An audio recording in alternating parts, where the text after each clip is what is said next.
I have this friend who always has a lot going on in her life. Often more than she can really handle, to be honest. I mean, with 7 kids, a thriving business, and homeschooling too, there's always something that needs to be done in her life. Yet, when it's time for me to come over for a visit, every time I arrive, she makes me feel like she's just been sitting around waiting for me to show up. She greets me at the door warmly with just this peaceful spirit. And she kind of lingers as she walks me into the kitchen. And then, seriously, she always offers me a beverage. Every time. Every single time. It doesn't matter even what we've been doing or what just happened. She's like, can I get you a beverage? I mean, at that moment, you guys, I feel so cared for, so valued, just by the way she welcomes me into her home, even if there is chaos happening at just that specific time. You know, this is one beautiful expression of hospitality. What do you think of when you think of hospitality? I mean, we might think of having people over for dinner, hosting a small group at our house. Maybe it's our turn for the holiday family get-together. And these are all expressions of hospitality, and they're good ones too. But there are many others that I want to explore today. Okay, first of all, how would you define hospitality? Now, when you're in your small groups, there's going to be a time for you to give your own definition. So maybe think about that as I'm talking. But I took the time to look up the definition in Webster's 1828 dictionary, and it says, the act or practice of receiving and entertaining strangers or guests without reward or with kind and generous liberality. So at the heart of hospitality, there's this understanding that whatever is done, it's done without expecting to receive a reward or to get anything back. And it's done with kindness and generosity. Hospitality truly begins with your motive, and it's all about generously giving without receiving. So let's go back and start with the word. Okay, Romans 12:13. Share with the Lord's people who are in need. Practice hospitality. So here we have a specific command to be hospitable, and the way we do it is to share with people who are in need. Can you think of anybody who has a need right now? What's something big or small that you have that they need?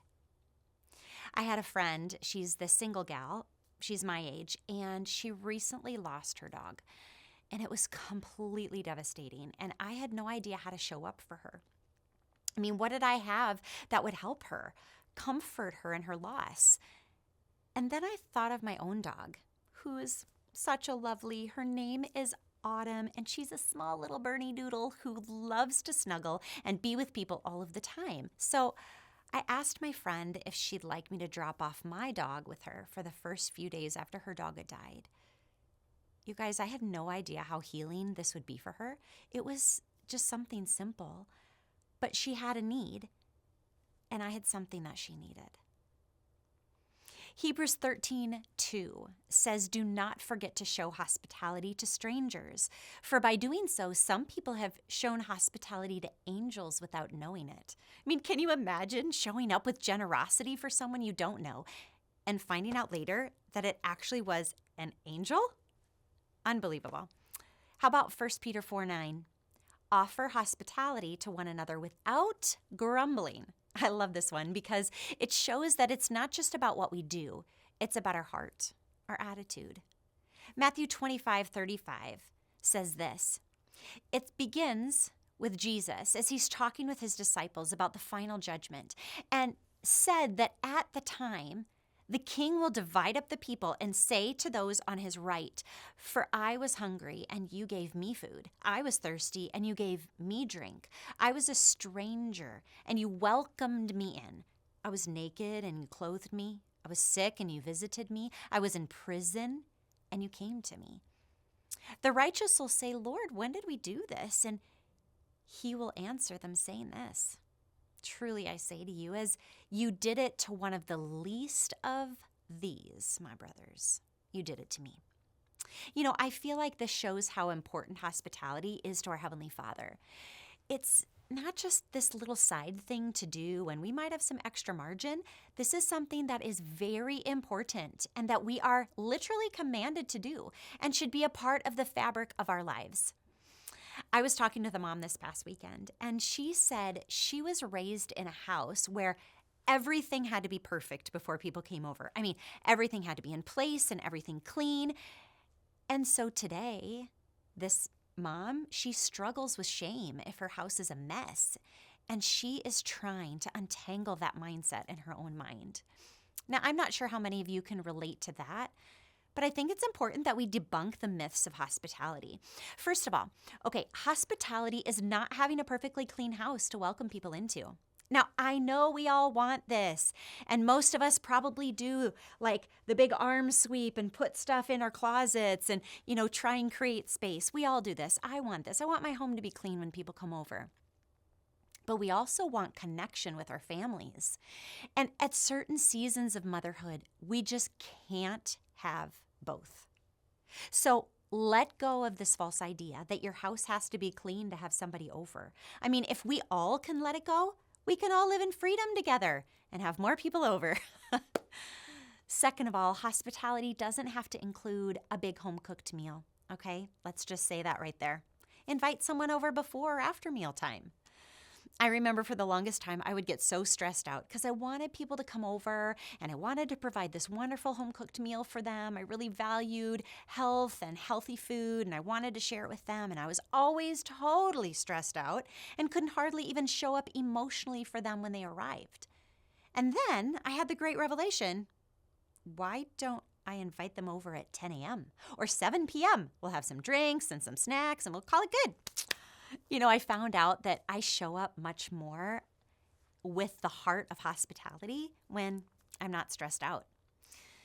Third, hospitality doesn't have to happen in your home. So you can show up for people by going out and serving in so many ways. I mean, at church, for example, join the welcome team, the coffee team, the hospitality team. Many of you are probably on these teams.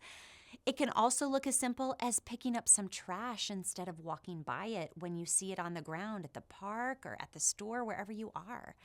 Or how about just sharing a bottle of water with somebody who's experiencing homelessness and you're just driving by? Lastly, hospitality doesn't mean you have to give people something tangible. Did you know that listening is actually hospitality? I want you to listen to this phrase from this book that I absolutely love called The Listening Life. This is really powerful. Listening is hospitality. In listening, we open the door and receive a guest. When we listen, we welcome others into our space. We open ourselves. When we listen, we invite others into places of vulnerability and potential intimacy.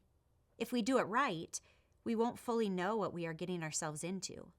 We don't know who will come in and what they will bring with them.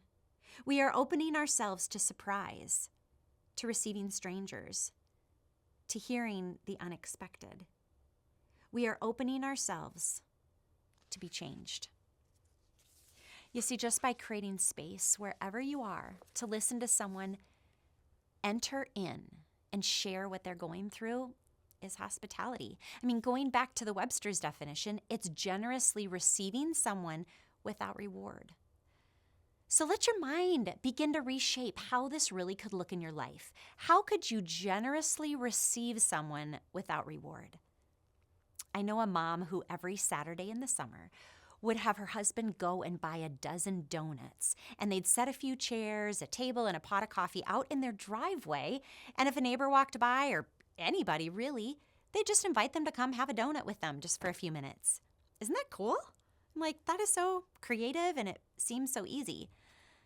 Our family has found that we love inviting other families that have kids similar ages as us over to our house for snacks and board games, and we all, adults and kids together, play. Springtime walks with a friend are just the best.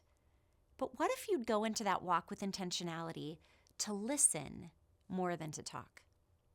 However we decide to practice this gift, remember that we are shaping our kids' culture and understanding of hospitality by what we do.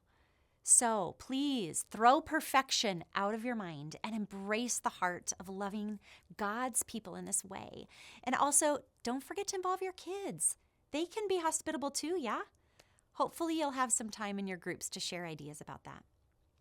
As this is our final recording for the year, I want to set you up well for the summer and encourage you guys to stay connected. So talk about in your groups how you want to continue to connect and support each other. Maybe some of you want to keep meeting, but just once a month at a park. Maybe you commit to staying active on your GroupMe or text thread. Maybe you ask somebody in your group to lead something with you, like Best Summer Ever group or a mom's book study or a park play date. But whatever you do, remember, life was never meant to be done alone. So take the first step. Generously receive others into your life and be present with those around you this summer. I love you, ladies. I'll see you back in the fall.